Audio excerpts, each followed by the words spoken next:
Dicek dulu. Cek dulu, itu geser. Ya, sip. Semua standby. Nah, duduk dulu, nanti biar bapak itu geser. Siap. Jangan lupa dokumentasi. Sudah dibuka belum?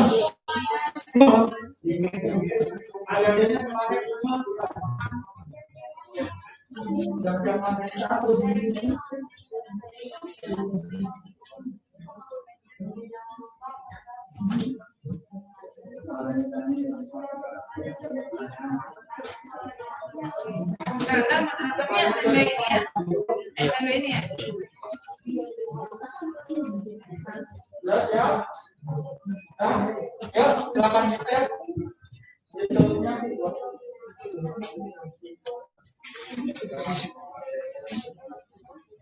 Silent ya. Jangan lupa diminum ya. Nggak ada yang bicara ya, karena biar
itu apa?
Assalamualaikum warahmatullahi wabarakatuh.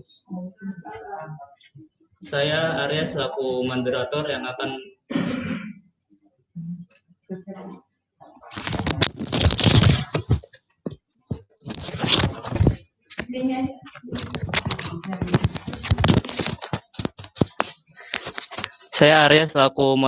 yang akan memimpin jalannya penyampaian materi pada pagi hari ini. Untuk materi pertama disampaikan oleh Ibu Irna Tikoh. Pada beliau waktu dan tempat dipersilakan.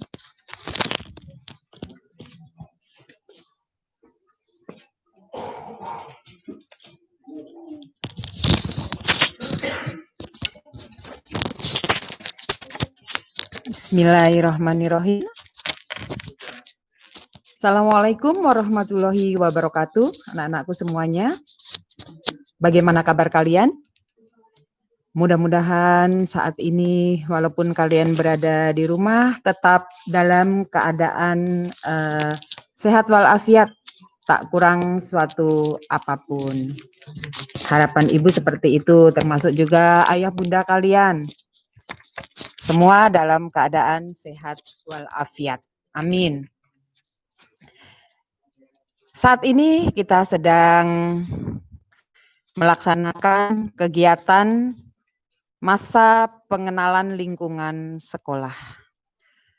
Baru tahun ini ya, MPLS dilaksanakan secara online, daring, tetapi tetap kita semua berharap anak-anakku tetap semangat untuk mengikuti kegiatan MPLS ini sampai selesai. Karena apa? Ini merupakan program yang harus kalian lalui. Ya, sebelumnya perkenalkan dulu nama Ibu Nur Amin Irna Tikoh atau biasa dipanggil Bu Irna. Nih Ibu copot dulu ya. Nah, kalau ketemu Ibu, panggil Bu Irna. Saat ini Ibu ingin menyampaikan materi cara belajar yang efektif dan benar. Ada satu hal yang selalu dilakukan oleh semua orang, baik sejak bayi, anak kecil, remaja, hingga dewasa dan tua.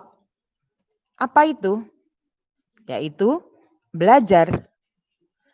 Belajar itu tidak mengenal waktu, tidak mengenal batasan usia, dan tidak mengenal tempat. Bisa di sekolah, di rumah, di tempat kuliah, di tempat kerja, di jalan, dimanapun. Semua orang harus terus belajar. Karena belajar itu juga bisa mendewasakan kita. Tetapi harus diingat, belajar juga tidak boleh sembarang belajar. Belajar harus dengan cara yang benar. Agar apa? Agar hasilnya efektif. Ada 5 hal, sebenarnya sih banyak, tapi Ibu ringkas. Ada 5 hal yang harus kalian lakukan supaya bisa belajar dengan cara yang benar. Apa itu?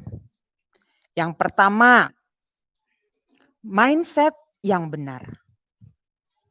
Yang kedua, guru yang benar. Yang ketiga, waktu yang benar.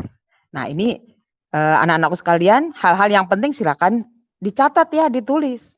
Siapa tahu nanti kakak kelas kalian akan mengevaluasi semua materi MPLS, apa saja yang sudah kalian terima, kalian pahami, kalian pelajari. Oke? Ibu lanjut. Tadi yang pertama adalah mindset yang benar. Yang kedua, guru yang benar. Yang ketiga, waktu yang benar. Yang keempat, cara yang benar. Terakhir, lingkungan yang benar. Kita mulai yang pertama, mindset yang benar. Sama seperti saat kalian sebelum berolahraga. Tentu kalian harus melakukan yang namanya pemanasan. Jangan langsung lari, ntar yang ada ngos-ngosan. Harus pakai pemanasan dulu. Belajar juga harus ada pemanasannya terlebih dahulu. Harus ada persiapannya. Ya. Apa yang harus disiapkan? Yaitu mindset atau cara berpikir kalian. Seperti gelas kosong yang akan diisi air atau spons yang siap menyerap.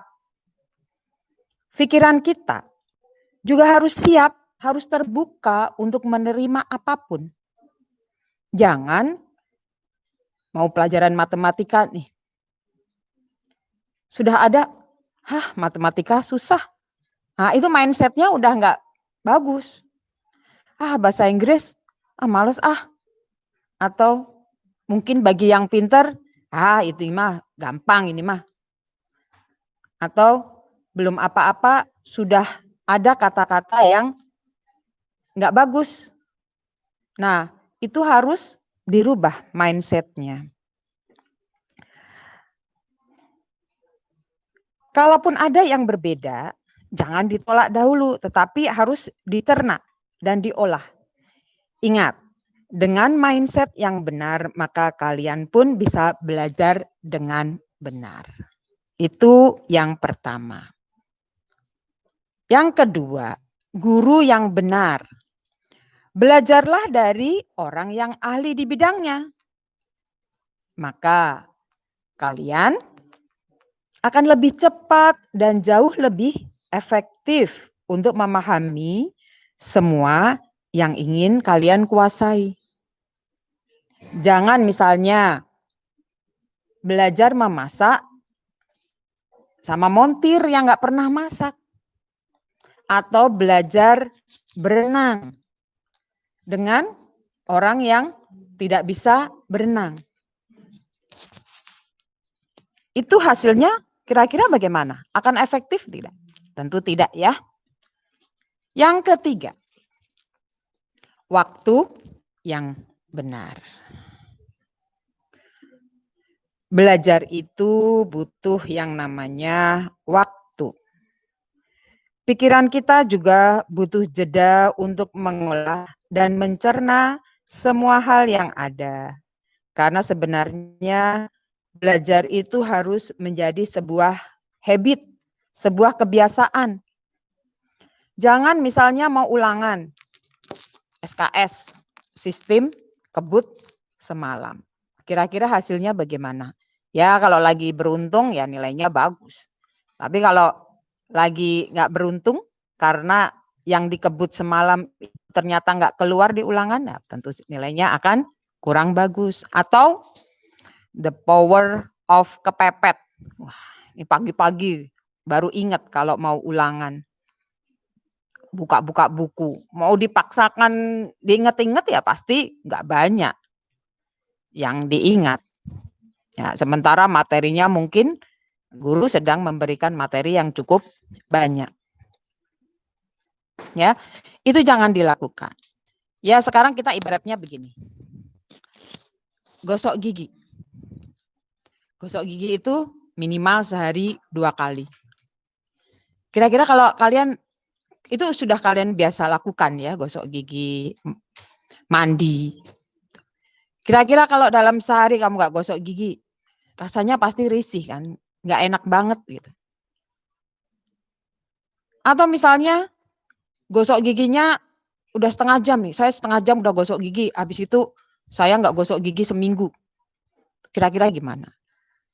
Pasti nggak enak banget, risih, kotor. Atau saya sudah mandi 2 jam, kamar mandi, berendam. Habis itu sebulan nggak mandi. Nah, kira-kira bagus nggak? Tentu tidak. Ya kan? Nah, sama. Belajar itu harus dijadikan sebagai habit atau kebiasaan. Cobalah kalian biasakan. Apalagi sekarang kan di rumah terus, jangan main game terus. Ya. Cobalah buka-buka sehari 1 lembar. Dibaca, dipahami, apalagi ini nanti kalian akan mendapatkan buku-buku materi pelajaran SMA. Wah, ini selamat ya kalian sudah dewasa nih, udah menginjak ke tahap dewasa. Sudah harus tahu apa yang harus kalian lakukan. Tidak lagi orang tua mengejar-ngejar kalian untuk belajar, mengerjakan PR, itu sudah bukan waktunya lagi. Belajar itu menjadi kebutuhan kalian.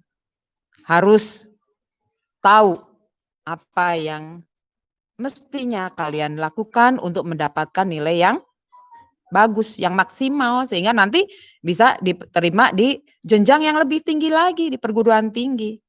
Ya, silakan kalian berlomba-lomba, bersaing dengan teman, tapi bersaingnya sportif, ya, bukan yang bersaing negatif, ya, bersaingnya dalam hal nilai-nilai pelajaran. Itu penting sekali, ya. Kemudian cara yang benar. Nah, ini. Di cara yang benar itu ada 3, ya. Yang pertama visual. Visual itu orang yang akan menangkap secara optimal informasi dengan cara membaca atau melihat. Yang kedua, auditory. Orang yang lebih mudah menerima informasi melalui apa yang dia dengar. Yang ketiga, kinestetik. Orang yang sangat senang dan cepat mengerti bila informasi itu dicontohkan terlebih dahulu. Ada anak yang senang mencatat. Semua materi dia catat dengan rapih. Karena dia merasa kalau dia tidak mencatat, dia nggak bakalan ngerti. Ini yang paham seperti itu siapa? Diri kita sendiri. Kalau kalian hanya mendengarkan guru menerangkan, itu tidak kalian catat. Terus ada pertanyaan kalian lupa. Nah, Itu berarti visual kalian harus diaktifkan.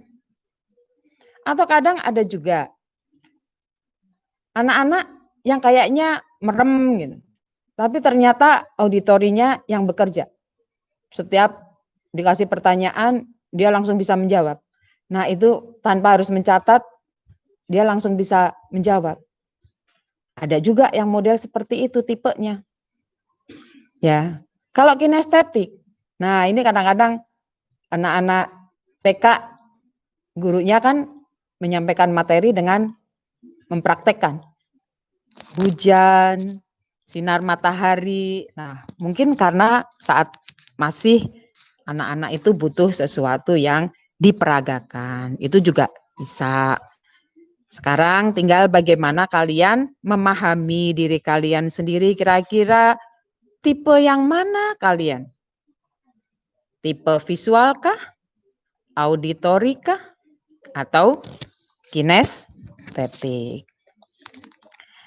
Orang yang melakukan hal yang sedang, nah di sini yang kelima atau terakhir adalah lingkungan yang benar. Ya. Oh, ada orang yang suka belajar dalam keadaan tenang, belajar sendirian. Tapi ada juga yang suka belajar secara berkelompok. Kira-kira kalian termasuk yang mana? Apakah kalian yang senang? Nah, berarti kalian harus paham, cari tempat yang memang membuat kalian tenang untuk belajar. Tetapi kalau kalian senang belajar sambil mendengarkan musik, bisa musik klasik, musik pop, musik rock, apapun, tetapi yang penting kalian paham dengan apa yang sedang kalian pelajari, tidak masalah sambil dengerin musik, tapi jangan dengerin musik kamu nyanyi, yang masuk malah nyanyinya, bukan pelajarannya. Nah, itu kita harus pahami ya. Ada yang senang belajar sendirian, nggak mau diganggu. Tetapi ada juga yang senang belajar berkelompok atau dengan temannya sebagai teman berdiskusi. Nah, itu silakan saja, enggak masalah ya. Semua itu tidak salah. Yang penting kalian sendiri yang tahu manakah cara yang menurut kalian benar-benar efektif dan efisien. Dan yang paling penting, pastikan kalian sudah berada di lingkungan yang positif. Karena dengan siapa kita bergaul saat ini, itu akan mempengaruhi masa depan kita. Itu materi cara belajar efektif dan efisien ya. Mudah-mudahan apa yang sudah Bu Irna sampaikan bisa kalian pahami, selanjutnya bisa kalian praktekkan nanti saat kita bisa bertemu di sekolah. Kita berdoa mudah-mudahan COVID-19 ini segera berlalu. Ibu yakin kalian pasti juga kangen ya dengan situasi kelas, bercanda dengan kawan-kawan baru kalian, berkenalan dengan suasana yang baru di SMA Negeri 12 Kota Bekasi yang sangat kita cintai.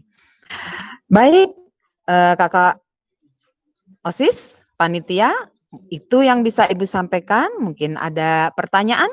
Ibu persilakan.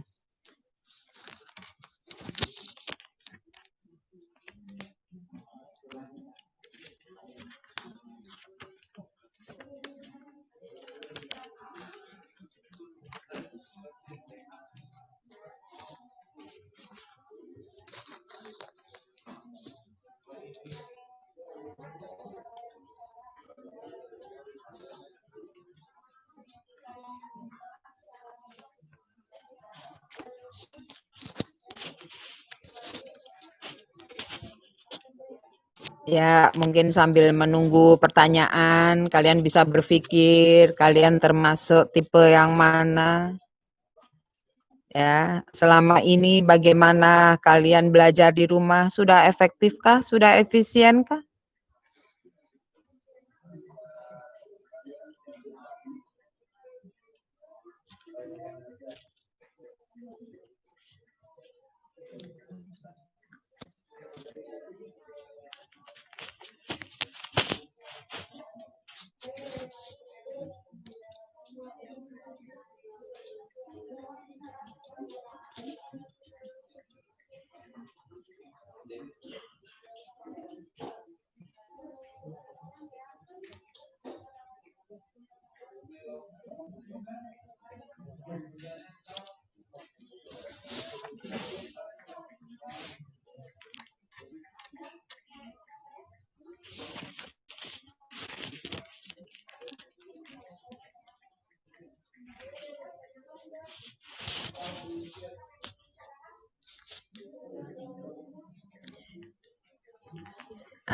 Oke, mungkin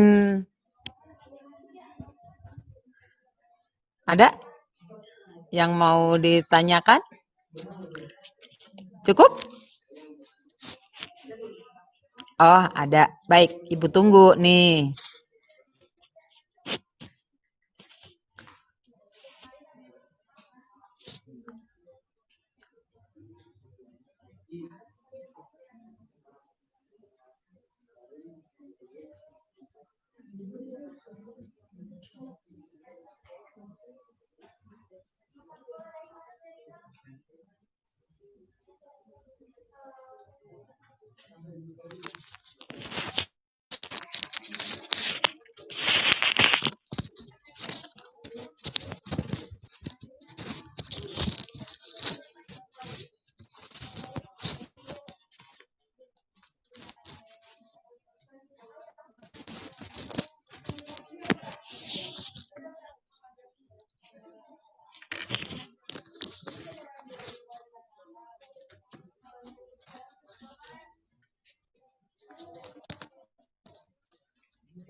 Ya, mungkin karena ini Ibu materi pertama ya. Jadi apa yang sudah Ibu sampaikan kalian sudah paham dan ada pertanyaan. Oke. Ya. Oke. Dari Ane Zenita. SMP 36 Jakarta. Misalnya, nih Zenita bertanya nih, misalnya dia sudah menerapkan cara-cara belajar yang efektif ini, tapi terkadang memiliki rasa malas di waktu tertentu. Bagaimana cara mengatasinya? Ya, bagus sekali ya. Anzenita dari SMP Negeri 36 Jakarta nih pertanyaannya. Rasa malas itu sering banget menghinggapi. Siapa yang bisa melawan rasa malas itu? Hanyalah diri kita sendiri. Maka kita harus memunculkan motivasi-motivasi pada diri kita. Misalnya besok kita mau ulangan. Hari ini kita ada perasaan malas banget belajar. Kita harus mengingat kembali.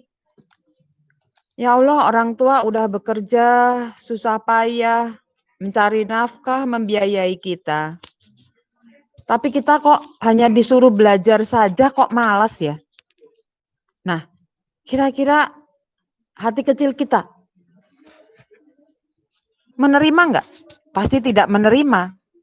Pasti hati kecil kita, ini semua sudah dibiayai oleh orang tua, kamu tugasnya hanya belajar. Fasilitas semuanya sudah dilengkapi. Masa sih cuma suruh belajar aja malas? Nah, kitalah yang bisa memunculkan motivasi-motivasi positif dalam diri kita. Tetapi memang saat kita juga pernah merasakan saat kita benar-benar suntuk. Aduh nggak tahu nih apa yang mesti diperbuat, misalnya seperti itu. Ya sudah, kita relaksasi dulu, rileks, dengerin musik, tetapi tidak terus seterusnya dengerin musik.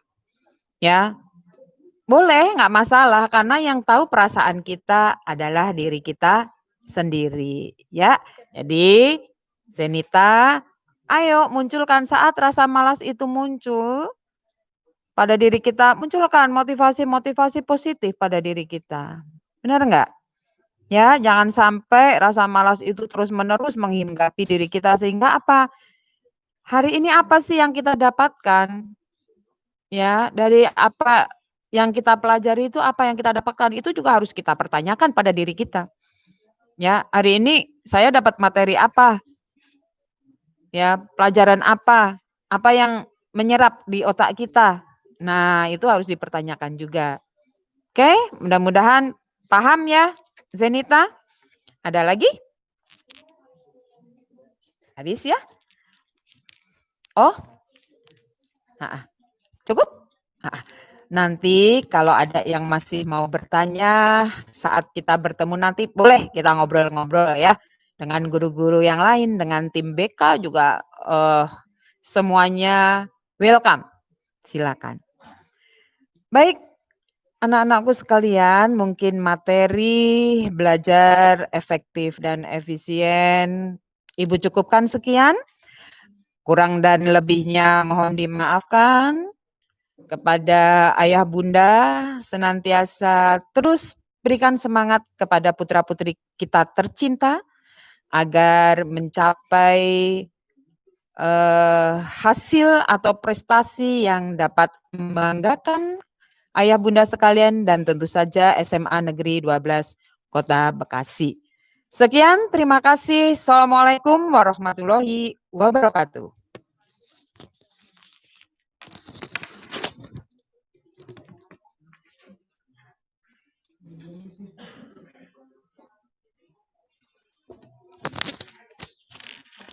Terima kasih penyampaian materi dari Ibu Irna Tikoh mengenai belajar efektif. Selanjutnya kita akan lanjutkan ke materi pendidikan anti korupsi yang akan disampaikan oleh Ibu Haja Wiwi. Kepada beliau waktu dan tempat dipersilakan.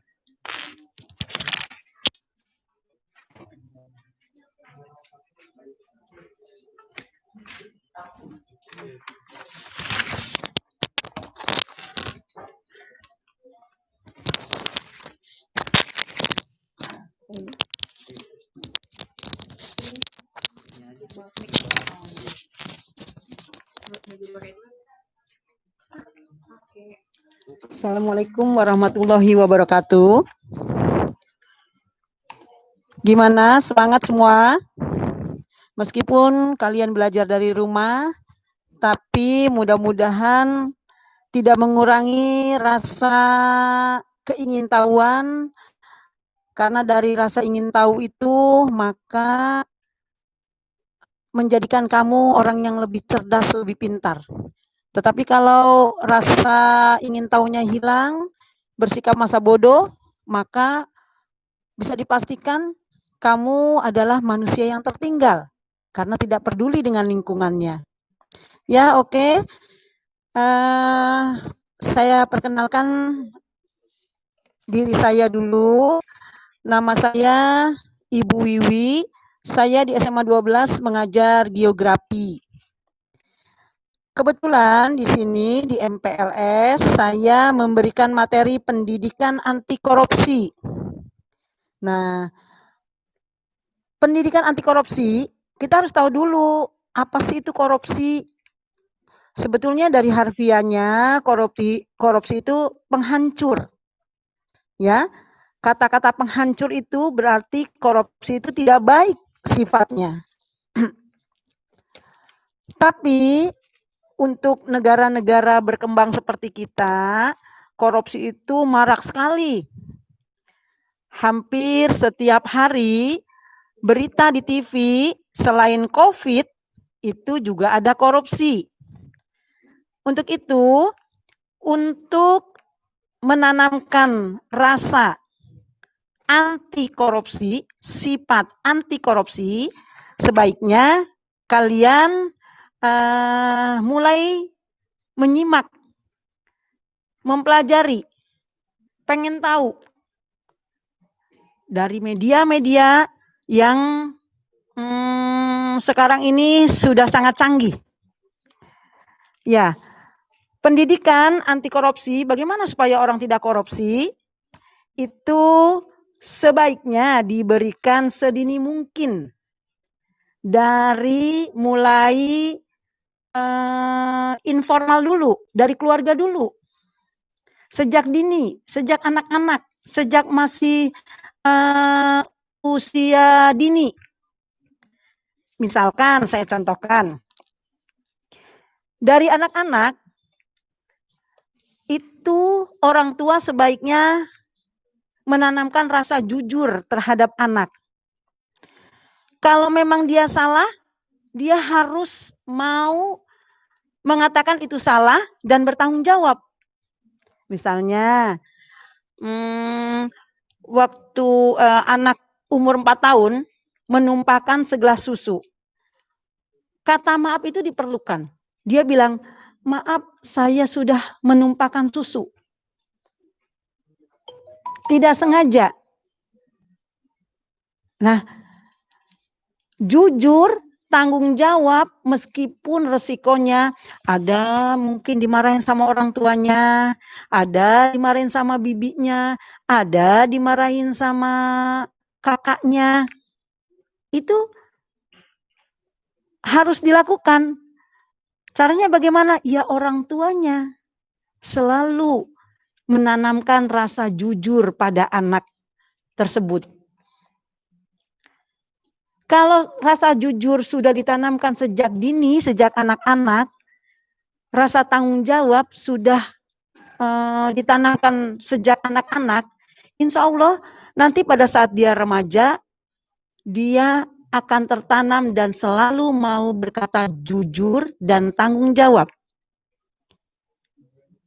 Nah, jadi anti korupsi, korupsi itu perusak, itu ditanamkan sejak dini.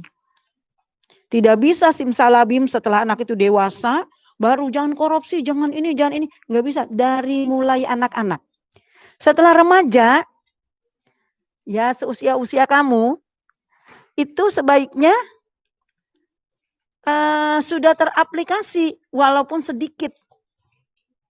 Apa yang didapatkan informal tadi, yang dari orang tua tadi, dari keluarga tadi, pendidikannya.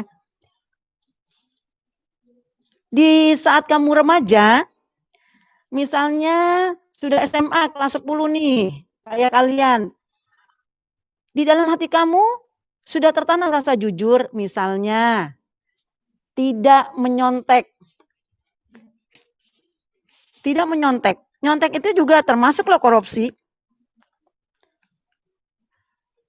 Tapi selama ini kan image-nya yang namanya korupsi itu mengambil uang negara, mengambil uang yang bukan miliknya, membelanjakan segala sesuatu yang bukan miliknya, misalnya gitu ya. Yang harus ditanamkan, nyontek juga korupsi.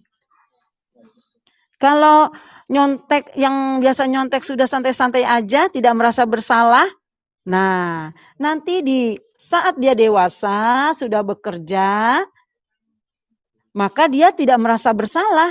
Kalau dia melakukan kesalahan,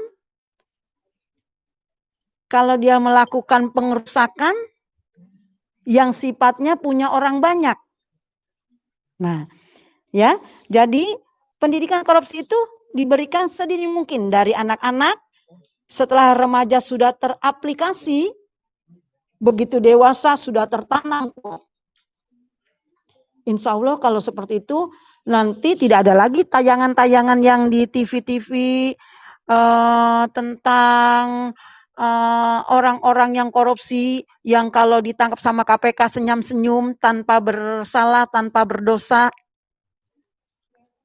Ya, nah bagaimana sih solusinya supaya kita tidak mengikuti jejak-jejak yang tidak bagus? Nah, anti korupsi itu pertama, tanamkan sikap jujur di dalam hati, di dalam diri, di sifat, di watak. Ya. Caranya gimana, Bu? Ya, sesuai dengan sila pertama, ketuhanan yang Maha Esa. Orang-orang yang tinggal di negara Republik ini itu adalah orang-orang yang beragama. Kalau beragama berarti dia punya Tuhan. Dia tahu Tuhan itu, Allah itu melihat dimanapun. Kita kemanapun dia tahu. Maka kalau sudah jujur, dia akan mengatakan Allah atau Tuhan saya melihat meskipun tidak ada orang. Ya. Jadi sila pertama sudah mengingatkan bahwa Tuhan itu ada di hati kita, di pikiran kita. Yang kedua, kerja keras, disiplin. Kalau kita mau sesuatu, baiknya kita bekerja keras. Kerja keras itu bukan tiba-tiba blek, tapi dia berproses. Prosesnya gimana? Kamu harus mengikuti tahap demi tahap. Dari peraturan di rumah, peraturan di sekolah, ya, itu menunjukkan bahwa kamu harus bisa bekerja keras. Coba di rumah ada norma kan? Bangun tidur, harus bersihkan tempat tidur, habis makan, cuci piring. Itu termasuk kerja keras. Makin usiamu makin tinggi, kerja kerasnya itu makin lebih nyata. Semakin harus mengeluarkan tenaga. Sekolah datang jam 7, terlambat pintu gerbang ditutup. Itu karena kamu tidak disiplin, tidak kerja keras. Orang yang kerja keras itu pagi-pagi sudah bangun, terus setelah sholat, mandi, dan macam-macam, itu dikejar oleh waktu. Kalau bisa jam 6 sudah berangkat sekolah. Itu kerja keras. Capek, Bu, melelahkan. Namanya kerja keras, prosesnya itu capek. Ya. Setelah kerja keras, kenali potensi diri. Orang yang sukses itu orang yang mengenali potensi dirinya sendiri.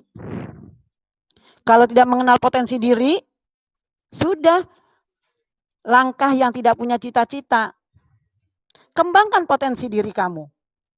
Ikuti prosesnya. Keempat, banyak menanamkan rasa syukur.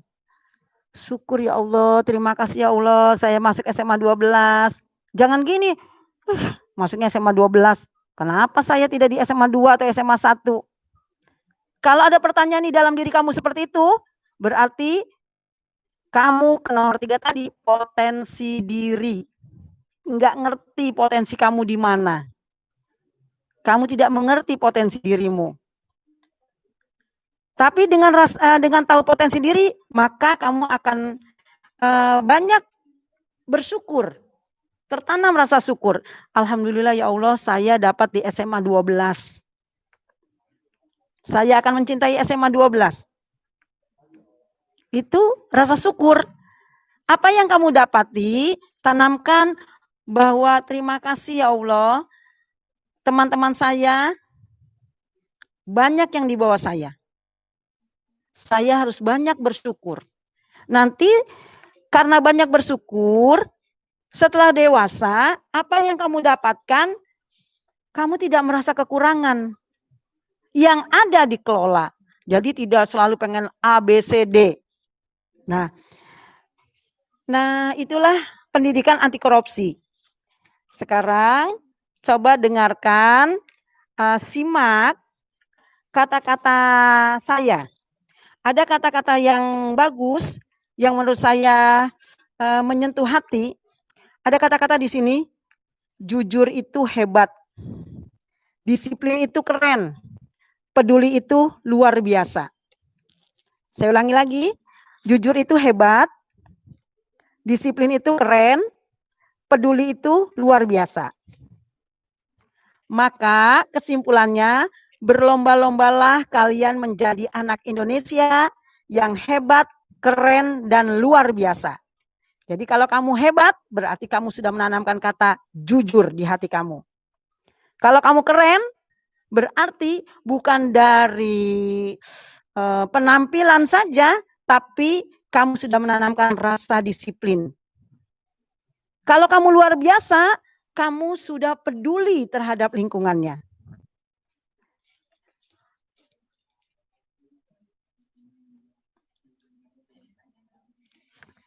Saya kira cukup. Mungkin ada yang mau bertanya, yang saya sisipkan kembali. Korupsi itu hilangnya rasa jujur, peduli, itu hilang semua itu. Tidak mau kerja keras, tidak tanggung jawab. Itu orang-orang yang melakukan korupsi. Terima kasih. Semoga apa yang dijelaskan oleh saya yang singkat hanya 10 menit ini, kalian bisa mencernanya. Kalau ada yang mau bertanya, silakan.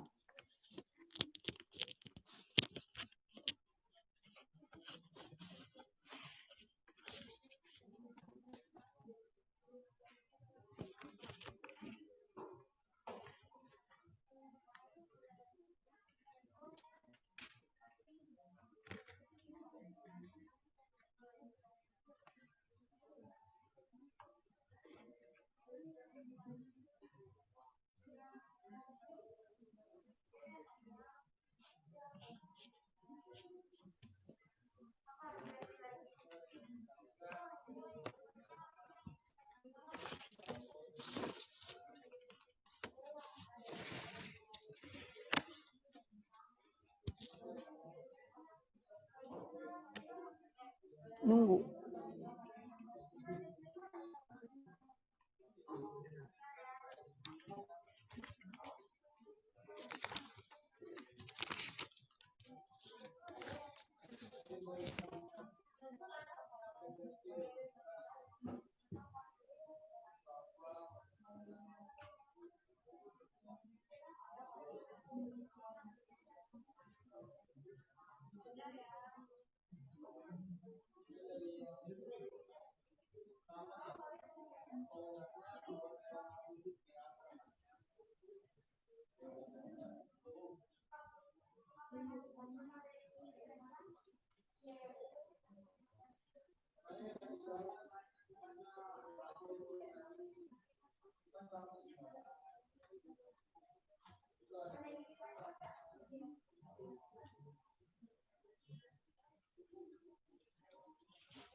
Ini ada pertanyaan dari kelas 10-1 ya.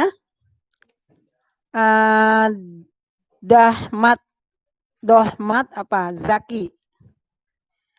Bagaimana cara kita sebagai penerus bangsa untuk menangani korupsi di negara ini? Wah, berat nih pertanyaannya. Udah negara, bukan pertanyaan RT lagi nih. Padahal korupsi itu bisa di keluarga, bisa di RT, bisa di diri sendiri. Ini sudah negara nih. Ya,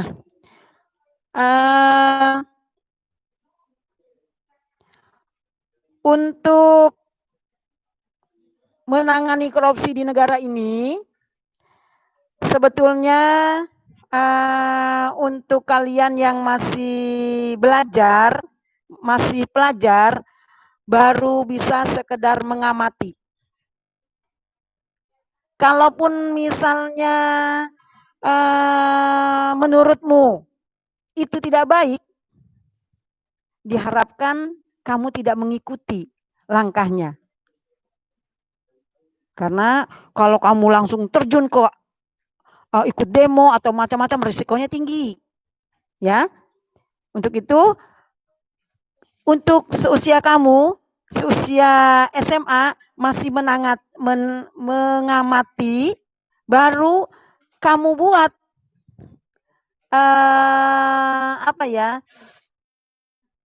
kesimpulannya, tanamkan di dalam diri kamu, saya tidak mau seperti itu. Saya tidak boleh seperti itu.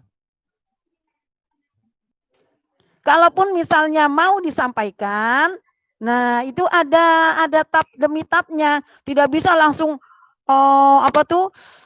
ikut di lembaga ini, lembaga itu. Kayaknya kalau untuk mengikuti organisasi atau menyampaikan sesuatu itu untuk lingkupnya negara, yaitu menurut saya belum terlalu, ini hanya bisa di forum-forum, misalnya kamu ikut di OSIS, kamu ikut di Karang Taruna, bolehlah membahas itu. Tapi untuk actionnya belum bisa. Memberantas korupsi di negara kita, satu, pilih pemimpin yang jujur. Ya, pilih pemimpin yang jujur, yang sederhana, yang bertanggung jawab. Itu. Maka kalau lagi pemilu, pilkada, jangan mau diiming-iming sesuatu. Ini negaramu 5 tahun ke depan. Jadi kamu, kalau kamu berteriak anti korupsi, ya sudah, kamu juga tidak mau dikasih apa-apa. Jangan teriak anti korupsi tapi teriaknya karena kamu dibayar. Jelas ya? Mudah-mudahan kamu tidak puas dengan jawaban saya. Nanti kalau kita ketemu di darat, kamu bisa tanya lagi sama saya. Oke? Sudah selesai? Ya, terima kasih untuk semua yang sudah mengikuti keterangan dari saya, terutama Dohmat Zaki kelas 10-1. Terima kasih atas pertanyaannya. Assalamualaikum warahmatullahi wabarakatuh.